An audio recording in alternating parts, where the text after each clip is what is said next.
Good morning, I'm Angelo Castro III. I'm Angela, and we are the Castros. We bring you the news. And the views that make you think. Sometimes we agree. Sometimes we don't. This is News and Views. And here are today's headlines.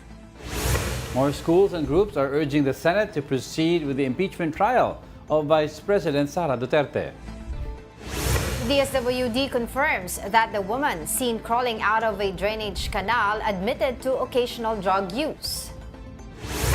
Half of Filipino families rated themselves poor in the latest social weather station survey.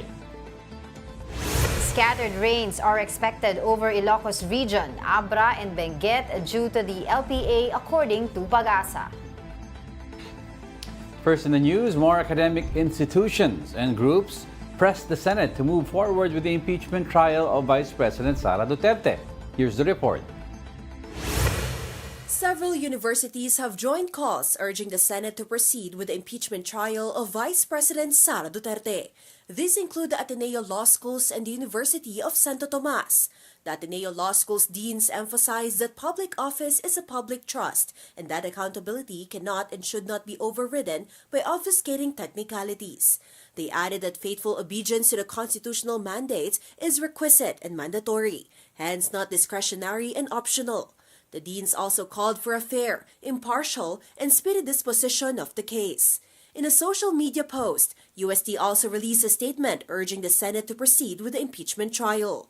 It called for respect to the Constitution and fulfillment of duty. For members of the UP College of Law faculty, the premature dismissal of the complaint will undermine the democratic principle of checks and balances. They added that if the impeachment continued, this would uphold the upper chamber's mandate of trust and accountability. The De La Salle University, meanwhile, said any attempts to suppress the impeachment process undermines the pursuit of the truth and the principle that no one is above the law. The Philippine Bar Association, for its part, noted that the Constitution's wording is clear that the Senate should have started the trial once it had received the ratified complaint. Senator Sherwin Gatchalian and Francis Tolentino on Sunday assured the public that the impeachment trial will proceed on June 11. Both Gatchalian and Tolentino agreed that failing to convene Duterte's impeachment court could cause integrity issues for the Senate. Now, let's discuss that further with Attorney Tony Lavinia, faculty member of the UP College of Law, joining us again this morning. Good morning, Attorney. Thanks for joining us. Good morning, Angela. Good morning, Angelo. Attorney, what do you make of these institutions stepping forward to urge the Senate to proceed with the trial? I think there's an all-of-nation consensus that proceed forthwith, which is the immediate, in fact, late na, Yeah. should have done in March the moment articles were received by the Senate. They should have convened in court kahit mag-recess sila. Kasi hindi naman siya legislative function, the continued pa rin ng process sana. Right. At this point, we would have already had at least mga pleadings, mga motions to dismiss, mga motion to admit evidence. And so and then June 2 sana nakapag-trial na sila. I don't know matapos ba nila, but it's okay. Pwede naman siya itawid to the 20th Congress. In any case, they can do that this week, di ba? I don't understand why I have to wait till Wednesday, the last day, when all they really have to do is to convene as an impeachment court. Yeah, that's right. Diba? Because admittedly, the first thing they do when they convene as an impeachment court is then to issue summons to Sara Duterte, ask her to reply. Lahat yan pleadings mo muna yan for the first 2 weeks at least, di ba?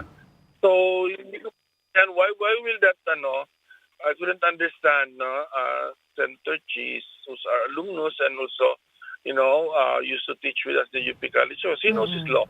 Yeah. So I don't tweet like when it was received, or even to start the trial earlier this week. It will, hindi naman siya sagabal. It will not be an obstacle to legislative work. Yes, Attorney, initially kasi when surveys came out and yung numbers ni Sara Duterte, VP Sara came up, a lot of people said and pundits were saying biglang bumagal or yung pagdi-decide ng Senate bumagal.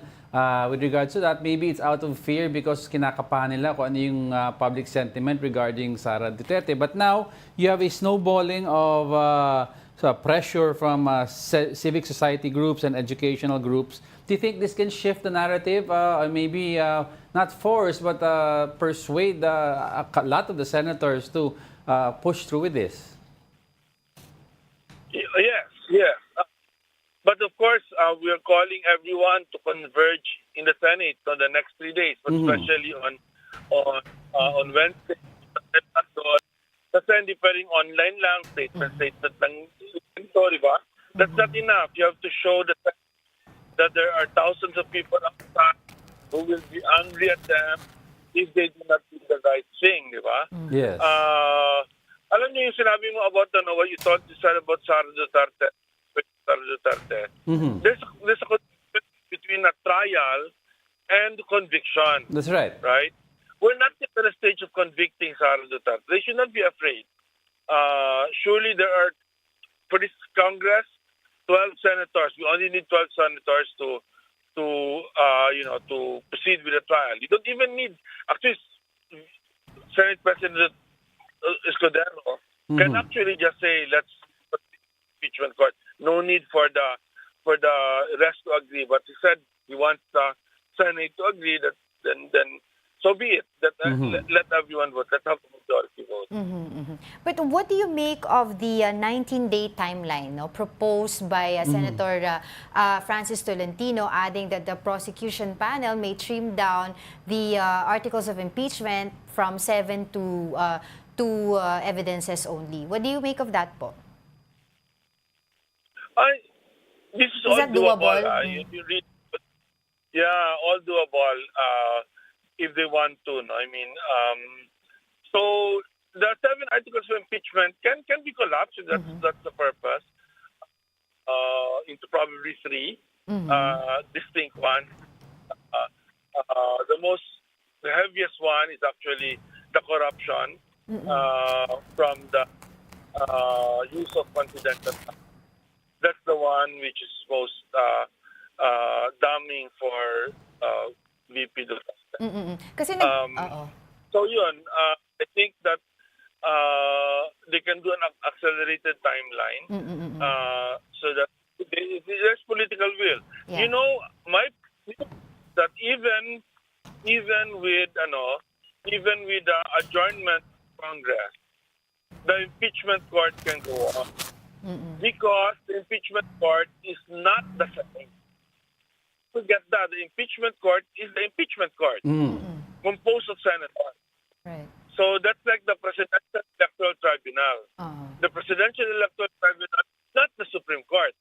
It is composed of members of the Supreme Court. The Senate Electoral Tribunal is not the Senate.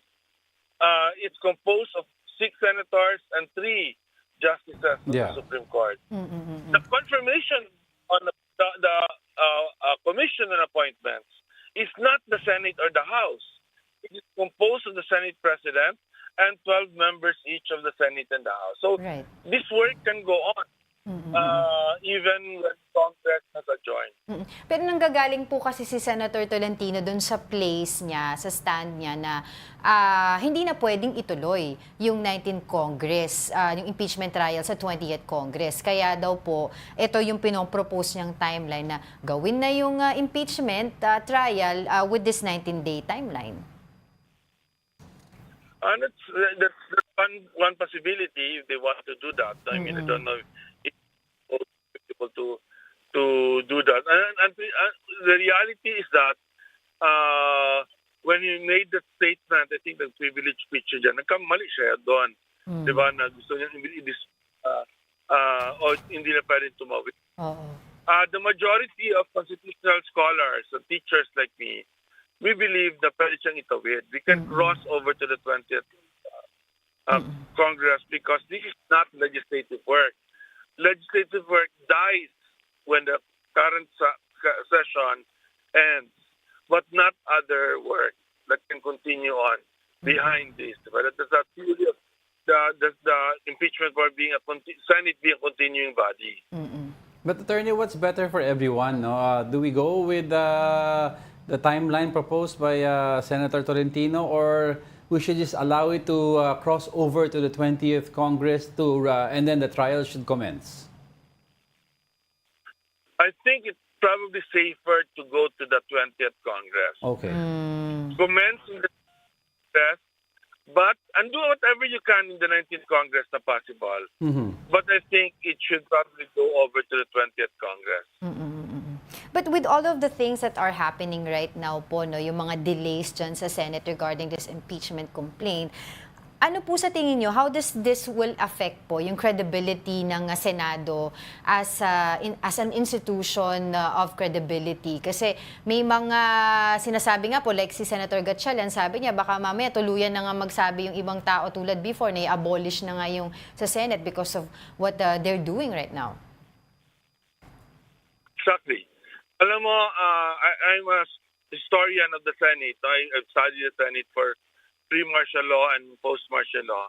Its most glorious moment was when the Senate voted no to the ratification of the U.S. military bases agreement that led to the expulsion from the military bases in Clark and Subic. Glorious moment yun. There were thousands of people outside the Senate always. Yan kailangan natin gawin in these next few days, and when the 20th Congress begin, and when the voting for conviction will happen. Kailangan yun. Its worst moment of the Senate, its most inglorious moment was EDSA 2, right? What was led to EDSA 2 when a majority refused to open very basic lang, evidence. This issue now is about evidence. Diba? Ang sabi namin sa UP College of Law statement na dinraft ng Constitutional Department led actually by our brilliant young professor, Paulo Tomase, this is the right of the people to accountability. Diba? And the Senate must be and they must do that duty. Yes, that's it's right. the right to speedy trial of VP Duterte, but also the right to speedy trial of the people for accountability. Right. So if they do not live up to that, then palagi sinasabi, surely there must be 12 men and women in the 19th Congress of the Senate that have the integrity to do their duty under the Constitution. And in the next Senate, 13. And then later on, of course, 16 for conviction or acquittal. If the evidence is there. That's right. But we need the evidence to be presented. Yun ang kailangan natin mangyari. We need the evidence to be presented. Okay, Attorney, finally, no matter what happens, a lot are saying that definitely baka may pumunta sa Supreme Court. Number one, it benefits everyone daw kasi to establish a precedent. Number two, whether the question of crossover or not, or the question of forthwith, do you think somebody will go to the Supreme Court and then to put an end to all these issues? I think so. Almost sure yan. Either way. Diba? Either way. But I think we're pretty confident sa legal argument namin. See, the author of the constitutional provision, Article 11 on public accountability, and Mr. Author just put the word forthwith. That's right. My fellow professor, graduate school of law, that also issued a very strong statement on this.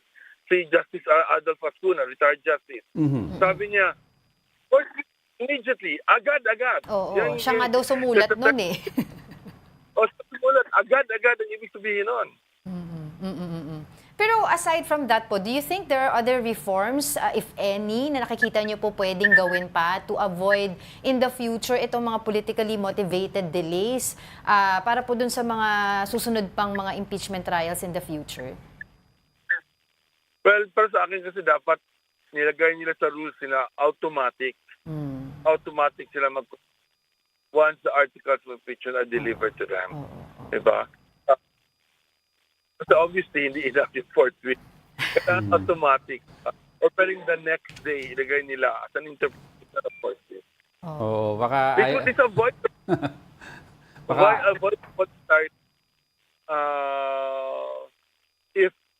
if the Senate, especially Senate President Teodoro, understood this is not about conviction or acquittal. This is simply about, do we allow Yeah. to be Oh. presented? And why can't we allow evidence to be presented? That's right. And to think nga, nung February pa ito naipasa sa kanila, hindi pa naipasa sa Committee on Rules. Attorney. Di ba ganun katagal? Alright, with that, ako medyo hindi natin naririnig na si Attorney. With that, maraming salamat po sa inyong oras, Attorney Tony Lavinia, faculty member of the UP College of Law. Magandang umaga po sa inyo. All right, progressive groups are holding a protest urging the Senate to proceed with the impeachment trial of Vice President Sara Duterte. For the latest, we have mobile journalist Arles de los Santos. Arles. Magandang umaga sa inyo, Angela at Diego. No? Ngayon ay nagsimula na ang programa dito sa Senate Gate. Yan kasi ay matapos ang economical gathering and mass march ng iba't ibang mga progresibong grupo para ipanawagan ang kagyat na pagsisimula ng impeachment trial dahil daw paulit-ulit na ang delay na alam nyo na nangyayari daw sa loob ng Senado. Ito daw ay nakakababa ng kredibilidad ng mga iniluklok ng taong bayan at hindi raw tama ito, no? Hindi ito sang-ayon sa konstitusyon kung paulit-ulit lamang ito na maaantala, no? Dapat daw kasi June 2 magsisimula na ang impeachment pero naging June 11. At ngayon ay may usap-usapan pa raw na baka hindi na tumuwid ng 20th Congress. Kaya daw para sa kanila, mahalaga na idaos itong pagsasama-sama na ito, ang pagtitipon-tipon para ipanawagan o isalamin ang pulso ng taong bayan. Dito actually sa kabila natin, no, sa kabilang kalsada, Angela at Diego, dyan na sama-sama na nagtitipon-tipon ang iba't ibang mga progresibong grupo. Medyo maayos naman ang lagay ng trapiko dito. Kasama natin ang ilang mga kapulisan at MMDA at inaasahan na magpapatuloy ito hanggang pagkatapos pa ng pananghalian. Let's curious lang kasi kami, no? Sino-sino talaga? Alam natin madaming grupo yan, but sino ba yung mga major groups na nandyan? Makikita mo ba? Can you show us sa camera or malayo sa'yo yung mga nagrarally? Nasa kabilang kalsada kasi Okay. sila, Diego, no? Pero kaya nating ibigay yung mga pangalan. Kasama dyan, ito ay organized ng Tindig Pilipinas. Kasama dito sa pagkilos na ito ay ang Akbayan at Akbayan Youth, gayon din ang Atom at ilang samahan ng mga maralita at samahan ng mga kababaihan. Sa ngayon, ang tansya nila ay aabot sa 3 to 5,000 na mga kasama nila ang nakilahok sa protesta na ito. More or less, Arles, how many days do we expect this? Tsaka ano ba yung message nila? Conviction or basta magpunta sa trial yung impeachment?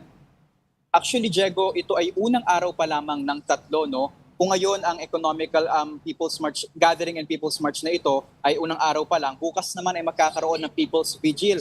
Dito rin sa harap mismo ng gate ng Senado, alas 5 ng umaga hanggang alas 9. At sa Miyerkules, ayon sa mga bulong-bulungan, kaninang kilos protesta, ito daw ang magiging pinakamalaki dahil ito daw ay tatawagin na Day of Action for Truth and Accountability. Kasi daw dapat simulan na ito, no, pagulungin na ang impeachment para hindi na ma-curious, ma-confuse o mahati pa ang taong bayan kung convicted nga ba talaga o hindi si VP Sara. Meron ba tayo nababalitaan dyan, Arles, sa mga known personalities na maaaring umattend ng protesta nila ngayong araw? Medyo naputol, Angela. Arles, meron ba tayong mga nababalitaan dyan na mga known personalities na pupunta dyan ngayong araw para suportahan itong protesta na ito? Ilan daw sana sa mga personalidad na kasama natin ngayon ay ang mga representante ng ML Party List at Akbayan Youth. Pero daw kasi magkakaroon ng session, may mga importanteng meeting, kaya hindi raw muna sila makakasama ngayon. Pero sa mga paparating pang araw ay inaasahan ang kanilang presensya dito. Arles, curious lang din ako, no, bakit nasa kabilang kalsada yung mga nagpo-protesta at ikaw nandiyan dyan? Meron ba silang pinagbabawal na mga pupwestuhan ng media? Or can you tell us more about it? Ngayon kasi ay meron silang in-install na van doon sa kabilang kalsada. Doon nila talagang idaraos ang programa. Hindi raw sila maaaring dumiretso dito dahil makakaharang nga, no, at baka magkaroon ng girian sa pagitan ng mga pulisya dahil meron din ditong mangilan-ngilan, no, na pulisya na nakadestino para maiwasan ang hindi pagkakasundo o ang girian sa pagitan ng mga sibilyan at ng mga pulis. So Pwede tayong pumunta doon, Angela, pero hindi lang natin masisiguro kung kakayanin ng internet dahil maraming tao doon at kaagaw natin sa signal. Pero kung kakayanin naman natin. Pero Arles, specifically, you're at the main gate of the Senate, no? Para malinaw? Yes. Nandito tayo mismo sa harapan ng Senado. Ito, no, Diego, Yes. ayan ang Senado. At ito mismo sa may likuran lamang natin ang Yes, mga yes. I know that grupo street. Oo. na nagsasagawa ng kanilang kilos protesta. Is this going to be a one-time thing para dito sa mga progresibo? O para mas malinaw ulit tayo ano, sa ating mga kababayan.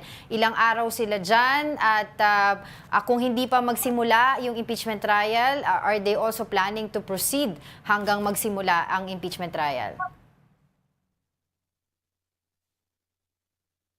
Sa ngayon daw, ang kanilang focus muna, Angela, ay itong 3 araw no, na kanilang panawagan. Hindi na raw kasi dapat magpatumpik-tumpik pa yung mga senador. No? Kasama sa mga pinakaginigisa dito sa kanilang mga panawagan ay si Senate President Jesus Escudero kasi parang patumpik-tumpik daw. Ano daw ba talaga ang nag-hold back dito kay Senate President Jesus Escudero? Simulan na raw at wag nang patagalin. Patungkol sa ibang mga aksyon o mga pagpo-file sa Supreme Court, ayan ay wala pa silang kumpirmasyon pero inaasahan na itong pagtitipon daw na ito ay makakapagtawag pa ng mas maraming mga tao para simulan na ang impeachment trial agad-agad. Sige, mamaya subukan ka namin balikan ulit, Arles, ano, para dun ka mismo sa may event at baka meron tayo may makausap dun tungkol nga dyan sa kanilang ginagawang protesta. Okay? Alright, maraming salamat sa iyong oras sa mobile journalist Arles de los Santos. Now, Senator-elect Tito Soto criticized the delay in acting on the impeachment articles against Vice President Sara Duterte, which the Senate received on February 5. Soto said Senate President Chis Escudero should not have unilaterally withheld the referral and should have immediately endorsed the articles to the Committee on Rules. He warned that the delay created confusion and disrupted the expected flow of proceedings. Soto also called for a caucus to properly address the issue and allow the Senate to decide collectively. The Senate President is just the presiding officer. He's not the Senate. Let the Senate decide. It should be a caucus. There should be a meeting of the Committee on Rules and discuss it. Are we going to constitute ourselves into a impeachment court? Di ba? O nag-hearing ba tayo? Nakapag-hearing sila ng kung ano-ano eh. Di ba? During the break eh. Well, I agree with that, no? Kasi as of this time, ang unang pinapakita pa rin talaga ni Senate President Chis Escudero pagdating sa preparation nila sa impeachment trial, yung kanilang mga robe na susuotin. That's it. Diba? Otherwise, diba, tulad nga ng sinabi ni former or Senator-elect Tito Soto, no less. na Tsaka SP siya dati. Oo, na dapat talaga collectively yung pagde-decide ng mga senador pagdating sa issue na ito. May helicopter. All right, we'll be back with more stories after the break. Keep it here on One News.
Ulitin ko lahat ng ginawa noong nakaraan pinagbotohan. Wala namang nagreklamo. Unawain na natin, ito ay highly politically charged na paksa. Maraming pumapabor sa impeachment, marami ring tumututol dito sa loob mismo ng Senado. Maraming pumapabor kay Vice President Sara, maraming ayaw sa kanya sa loob mismo ng Senado. So asahan na natin magkakaroon ng iba't ibang opinion kaugnay niyan.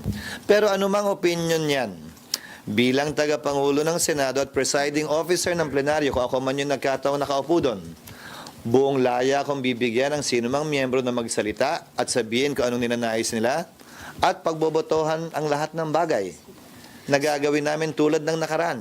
Wala namang pagbabago. Sir? Hindi ko sinasabing pagbobotohan para hindi sumunod. Maling tanong yon. That is an unfair question to say the least. So, I'm simply stating a fact that everything we do in the Senate, even in the House, is put to a vote. Sir, may ginawa pong schedule si Senator Tolentino. Nakita ko nga. Yung 19, pwedeng matapos in 19 days yung impeachment trial. Nasagot ko na Kaya kanina ba? yan. Yan ay isang paksa na dapat pagpasa ng impeachment court kapag na-convene na ang impeachment court. Pangalawa, saan ba nakasulat na objective namin abbreviate o ipadali o padaliin o paikliin ang proseso? Hindi ba ang objective dapat bigyan ng due process ang magkabilang panig na may presentahin ko nilang ebidensya? Pangatlo, hindi ako sang-ayon sa paniniwala niya na hindi tatawid ang impeachment complaint sa susunod na Kongreso. Bagaman ang opinion ko ngayong 19th Congress ay hindi binding sa 20th Congress, ito'y pagpapasahan muli ng 20th Congress kung saan bahagi pa din ako at boboto ko kung sakasakali na ito'y dapat at pwedeng tumawid kung sakasakali. At saka sir, sinabi po pareho ni Senator Pimentel at ni Senator Risa na kaya in 1 hour tapusin yung convening ng impeachment court. Oo naman. Oo naman. Kasi magsusumpaan lang naman yan eh. So, Kayo naman, ngayon pa nga lang, hindi pa kami nag-convene ng impeachment court. Ang dami ng debate. Asahan nyo bago magsimula yan, ang daming gusto magsalita at debate. Hindi namin matatapos lahat ng natapos namin itong nagdaang mga araw. Sa katunayan, di ba nung isang linggo, umabot na magtatatlong oras yung debating manifestation lamang kaugnay nito bago pa nga namin magawa yung iba. Klaro naman na lahat gustong magsalita kaugnay nito na gusto ko mabigyan ng panahon at pagkakataon. Tinapos lang nga namin yung trabaho namin kaugnay sa mga hinahabol na panukalang batas. Hindi rin ito ang unang beses na ginawa ito ng Senado, ha?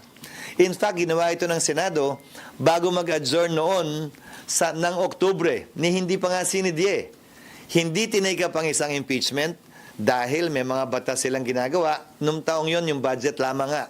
Hindi pa sinidye adjournment. So, wala kaming hindi sinusunod na president o ginawa ng Senado sa nagdaang panahon. Pero sir, hindi ba naiwasan sana yung mga debate kung nasimulan na agad yung impeachment process? Hindi naman kami takot sa debate dahil the Senate, like Congress, like the House, is a deliberative body. That is what we do. We debate, we argue, and then we vote. The Senate should not shirk from that responsibility. Hindi naman dapat kinakatakutan sa isang demokrasya ang malayang debate. Kayo naman, okay lang yon. Bahagi yon ng malusog na demokrasya kung sakasakali. Pero nangyari sir, kayo na daw yung on trial, hindi na si BP Sara. Sabi nino, Senator Alan, and then baging Senator Coco. that is the burden of leadership, I guess. Bahagi yan sa pasanin, ika nga, ng mga leader o ng leader natin na may mga ganyang klaseng pananaw na isisisi palagi sa namumuno o tagapangulo. Imbis na, kung sakasakali, tingnan ito na pagsunod lamang sa tinatalaga ng batas. I accept that responsibility as part of my burden as the leader of the Senate. So are you not affected, sir, considering na ang daming criticism sa Senate, lalo na ho sa inyo as Senate President? Again, ang timeline ko ay hindi kasama yon sa social media, kaya payapa ang buhay ko.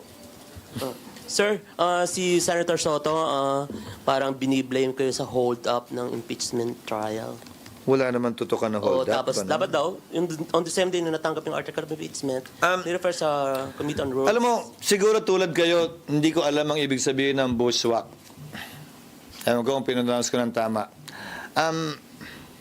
Binushwhack ko daw ang impeachment. Tinignan ko sa diksyonaryo, ibig sabihin ng bushwhack. Attack by surprise from a hidden place. Inatake ko ba ang impeachment? Hindi. Sinunod ko ang batas. Sorpresa ba? Hindi. Dahil lahat ng ginagawa ko, sinasabi ko muna bago ko gawin. Pangatlo, mula sa tagong lugar, bahagi ng trabaho ko bilang tagapangulo ng Senado at bahagi ng 19th Congress na pagpasahan ito sang-ayon sa approval o assent ng aming mga kasamahan. Ang mas tanong ko ay, parang kami yata yung binuswak niya. Ako at ang Senado. Tinira kami at kinampihan ang Kongreso imbis na ang institusyon na kinabilangan niya. Kinampihan ang impeachment. Hindi ko alam kung bakit na pinangungunahan ng Kamara at ni Speaker Romualdez. Imbis na galangin ang kasalukuyang Senado, pinili niyang atakihin ang kasalukuyang Senado. Nalalaman ko na mas matanda at mas malawak ang kanyang karanasan, pero hindi naman siguro rason yun para hindi galangin at maliitin ang kasalukuyang Senado. I look forward to welcoming him in the 20th Congress. But in the meantime, allow Congress to decide, and we haven't even decided yet on these matters, because I reiterate my earlier position. All of these matters have to be confirmed and affirmed by the 20th Congress that he will be a part of. Darating yung tamang panahon para pagdebatihan yun sa 20th Congress. Dahil hindi ko sinasabi na lahat ng pagpapasya namin ay binding sa susunod na Kongreso. I've been saying that for the longest time already. Whatever we do needs to be confirmed and affirmed by the 20th Congress. Ganon din ang Kamara, ha? Whatever they did in the 19th Congress, pagtawid ng kasong ito sa susunod na Kongreso, kailangan din ay pwede rin yung pagpasyahan ng susunod na Kongreso. Kaugnay sa kagustuhan nilang ituloy pa ba to, ayaw na nila. Tulad lamang ng era of impeachment trial. Nagpasya ang mga prosecutors noon sa kalagitnaan ng pagdinig ng trial. Ayaw na namin at nag-walkout sila at hindi na bumalik. Nalala nyo? Pero nangyari ang EDSA, natanggal, so wala nang dahilan pa para bumalik. Pero may kapangyarihan at karapatan sila na gawin yun, lalo na sa pagpasok ng bagong Kongreso. Again, the 19th Congress House, the 19th Congress Senate cannot bind the 20th Congress House and the 20th Congress Senate, especially on this topic na pagtawid ng impeachment. SP, good morning. Dexter Ganibi po ng Abante Radio. Yes, sir. May mga binabanggit, SP, na yung inyong hakbang na itawid sa 20th Congress, ang impeachment ay para sa mapanatili kayo sa pwesto pagiging SP sa susunod na Kongreso dahil maraming mga senador ang gusto din itawid ito sa 20th Congress. Yung mga papasok pa lang sa 20th Congress ang panayang sabi ng impeachment at ng kanilang pagtakbo bilang Senate President. Napansin ba niyo itong nakarang 2 linggo? Pinag-uusapan ko lang yung mga panukalang batas na nais naming ipasa at ihabol at itong kasalukuyang impeachment. Haharapin ko ang mga katanungan at anumang kailangan gawin kaugnay ng 20th Congress kapag ka natapos na ang kongresong ito. Walang kinalaman anumang pagpapasya namin ngayon. Anumang pagpapasya at posisyon ko ngayon. Sa pagtakbo, hindi ko pagtakbo sa anumang pwesto sa Senado. Talking about 20th Congress, SP, mayroon daw gentleman's agreement between you and Senator Tito Soto? Sabi nino? From the sources from... Ikaw naman, mahirap naman mag-sources. Sabi nino, dahil wala akong alam na ganyang uri ng kasunduan na usapan, ni hindi kami nagkakausap ni Senator Soto. Pero sir, Thank you, sir. intriga lang ba yun na may ino-offera na daw kayo maging majority leader, maging chairman ng Committee on Ulitin ko, Finance? sa dami ng ginagawa ko sa Senado ngayon na tinahabol na panukalang batas na medyo obvious naman siguro sa inyo dahil sa trabahong ginagawa namin. Sa dami ng mga katanungan kaugnay sa impeachment na in-schedule namin bago matapos ang aming sesyon, lahat yan darating pagkatapos na siguro namin mag-adjourn. Walang sapat na oras para gawin o pagugulan ng panahon yan. Sir, other issue. Matagal pa naman. Di ba kayo natatagalan pa? SP, sir. July 28 pa magre-resume ang Senado. Ano mang oo o hindi ngayon, pwede magbago bukas makalawa, lalo na pagdating ng 1 buwan. SP, sir, sabi nyo nga pwedeng pagbotohan kung magko-convene kayo o hindi as impeachment court. So paano yung scenario? Ibig sabihin, pag binasa yung articles of impeachment ng mga congressmen on June 11, sasabihin na ninyo na magko-convene kayo sa impeachment court maliban na lang kung may mag-object, ganun ba yun? Hindi ko So, paano sasabihin scenario, yun. sir? Tutuloy-tuloy lang kami, maliban na lang kung may mag-object o magmoson. Hindi ako maghihintay. Hindi naman ganun sir. So, yun. ibig sabihin- Again, watch how we do things because that's exactly how we will do things still with respect to this. Wala namang pagbabago eh. Di ba, pagbukas na pagbukas, roll call, quorum, di ba? Tatawagin ng majority leader, magmo-motion siya, any objection, lahat naman yun, ganun eh. Now, at any point in time, pag may nagsabing objection, sasabihin ko, anong objection mo? Pag sinabi niyang ganyan and I move, may nag-object, magbobotohan. Pag walang nag-object, edi tuloy. Di ba sinasabi ng majority leader, I move that we take up the reference of business. Any objection, hearing none. Edi magre-reference of business kami. At any point in time na may tumayo at gusto mag-deliver ng privilege speech, halimbawa, what is the pleasure? Any objection na mag-privilege speech sa halimbawa, sa gitna ng reference of business? Wala, edi yun ang gagawin namin. Yan, so si Senator Chisa Escudero holding a press conference answering several questions from the media, no? Yeah, About the Senate. regarding the looming impeachment trial of or against VP Sara Duterte. And what's interesting to note is yung nabanggit niya about in crossover. He believes that the Congress can, impeachment court can cross over to the next Congress, which is the 20th. And if umabot daw sa botohan, he would vote most likely, sabi niya, in favor of the crossover. But he says, at least may clarity. Ang naging fear ng iba kasi, hindi in-expose si Senator Chis kung ano yung stance niya about several issues. Now, he clearly said na he believes that the Senate can cross over. Tsaka na tawag dito, ni-reiterate niya na the Senate, 'di ba, every decision that was made was as a whole, 'di ba, as a Senate. Kasi yun nga yung sinagot niyang tanong from sinabi ng isang reporter regarding Tito Soto na sinasabing dapat hindi lang siya yung nagdedesisyon. So he reiterated na lahat ng ginawa ng Senado during this time ay nag-vote po as a whole yung mga senador. Yun yung kanyang mga sinabi. And also, they also discussed there yung term sharing na napapabalita. Hindi naman daw totoo. Yeah. So, sino daw nagsabi? Sino? Sino? All right, in other news, the DSWD has expressed confidence in the recovery and reintegration of Rose, the woman seen crawling out of a drainage canal. This despite her admitting to occasional drug use. Here's the report. The Social Welfare Department confirmed that Rose, the woman seen crawling out of a drainage canal in Makati, admitted to occasional drug use during interviews with social workers under its Pag-abot program. The DSWD said the disclosure is covered by client social worker confidentiality and is being used solely for her case management and rehabilitation planning. Program Director Marilyn Moral said Rose will undergo rehabilitation, with social workers guiding her and her partner toward reintegration into the community. DSWD Secretary Rex Gatchalian expressed confidence in Rose's recovery, saying social workers are there not just to give aid, but to restore dignity and hope. Rose was given 80,000 pesos in livelihood assistance after she went viral on social media. The DSWD said she would also undergo a seminar on financial literacy so she can manage her earnings. Netizens have been posting jokes about receiving the same amount of assistance if they are also caught on photos or videos getting out of a drainage hole.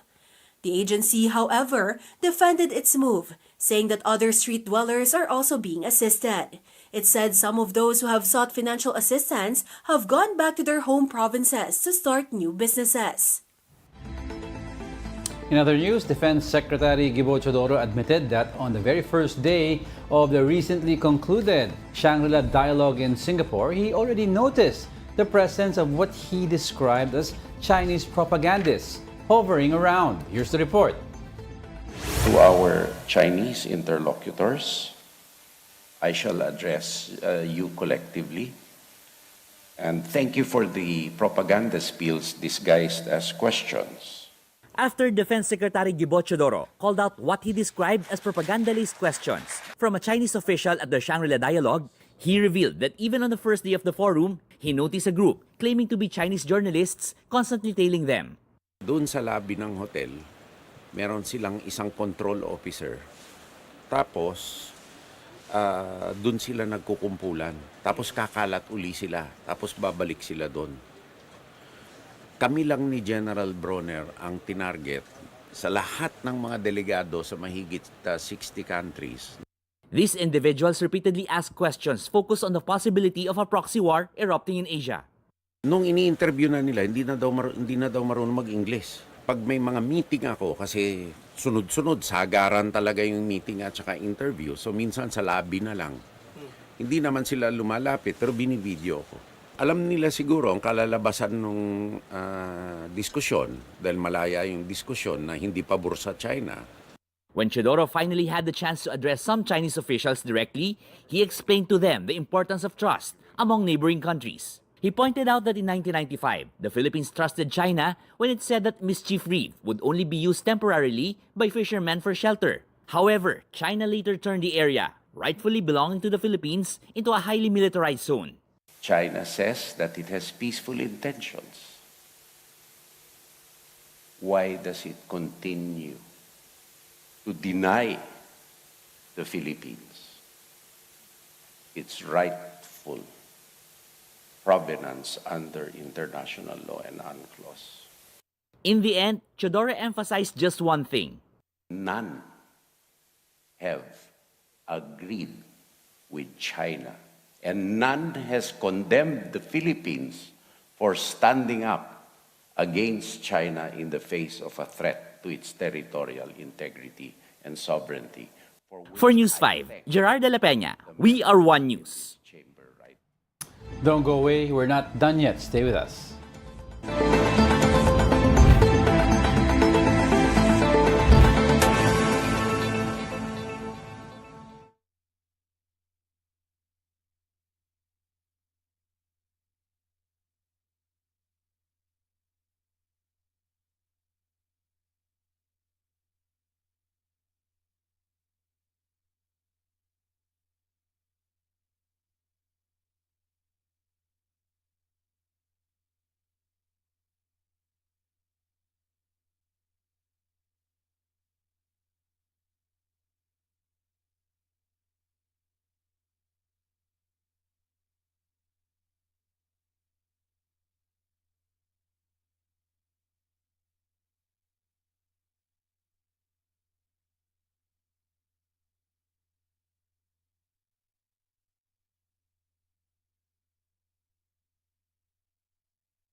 Welcome back. You're still watching News and Views here on the One News.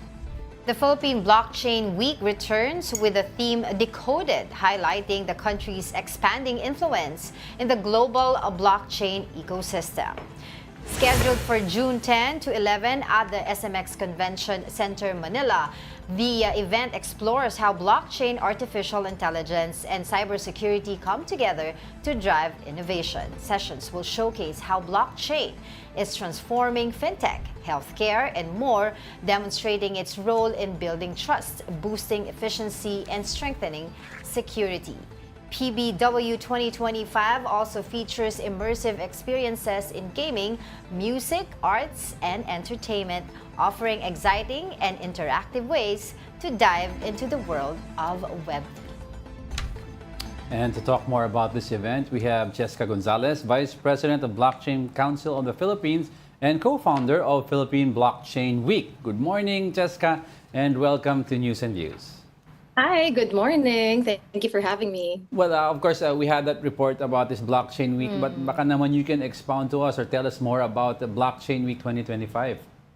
Of course. So, Philippine Blockchain Week is actually putting the Philippines in the map sa ibang bansa because it's really something that we need to talk about. Usually in other countries, it's usually 5 times or 4 times already for blockchain weeks all over the world. But here in the Philippines, it's also our 4th time. So I'm so excited for us to experience more international speakers. And we actually included more interactive place for other people to understand more about blockchain. So we included celebrities, we included hip-hop dancing, and all things that are that people can understand so that they will know what blockchain is all about. So I'm excited for everyone to experience that. So, Cheska, this is open not only to those who are involved in this industry, but to everyone out there to understand its importance in in the world we live in today. Yes.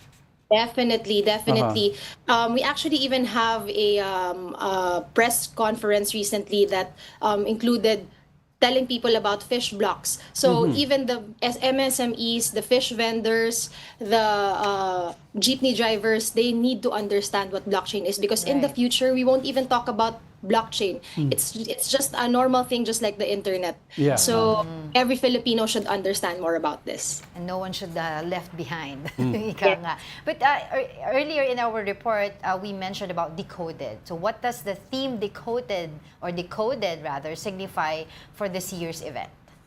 So Decoded is about simplifying blockchain for everyone. So we're breaking down complex ideas just so they understand more about it. And the real life application, basically, we want to tell them about the Department of Budget, for example, that they're using it in the government, LTO in the future, and every single government entity that we're actually, that we have will be using blockchain in the future. And so we want to decode that into a more simpler version in what is really blockchain, what blockchain is all about. And even the everyday lives we use, it's not just about crypto, it's not just about Web3, so it's a whole lot more.